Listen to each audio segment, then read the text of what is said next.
you say that President Obama gave Assad a green light to use chemical weapons because he used them once before and we did nothing? Well, they did use them once before. In fact, numerous times before. There's ample evidence of. But the fact is that the President of the United States said that it would be a red line. He crossed that red line, and I think he was then encouraged to do more since he was not held to account for his previous breaches. But, you know, you were talking already just then, all of these leaks of when the strikes are going to take place, what's going to be used.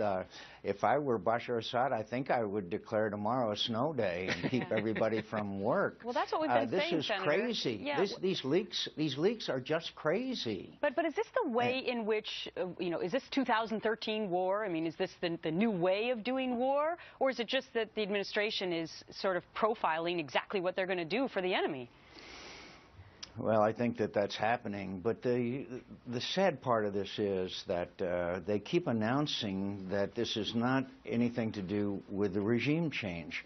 What these strikes should be about is to help the resistance change the momentum, which is now not in their favor because of Hezbollah's thousands of troops there and Iranian weapons and Russian weapons and our failure to supply the resistance with the weapons that they need.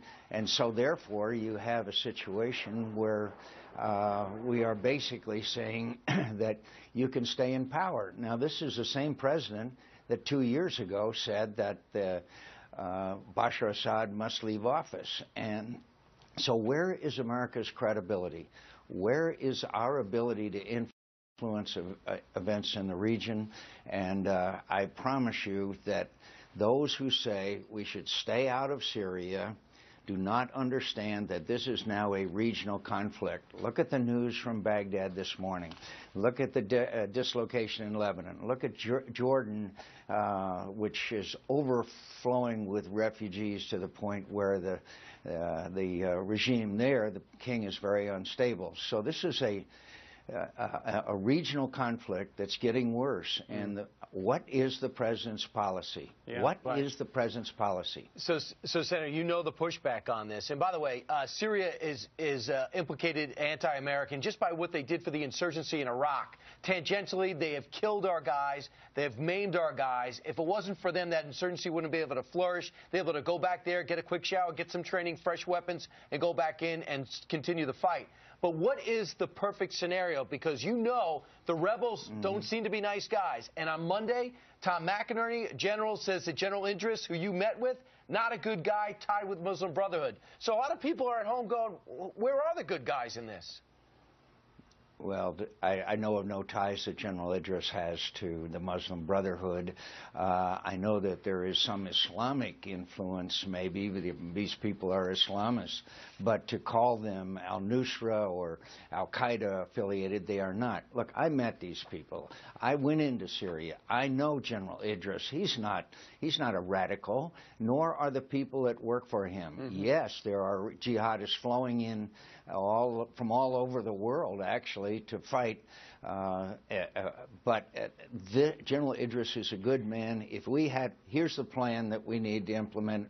We need to take out his air capabilities. He's operating out of 5 or 6 airfields. We need to then give him a safe zone and get the message in, get the weapons in to the people that we know are good people and can use Senator, what about Libya, though? Because, you know, many Americans are thinking back to that, and we trusted the rebel situation there, and maybe that didn't turn out so well. And aren't Americans weary about getting involved in yet another international conflict? Well, first of all, Libya did get rid of Muammar Gaddafi, and yes, they are having difficulties. And one of the reasons why they are is we did nothing to help them after they got rid of Muammar Gaddafi. We just kept our hands off.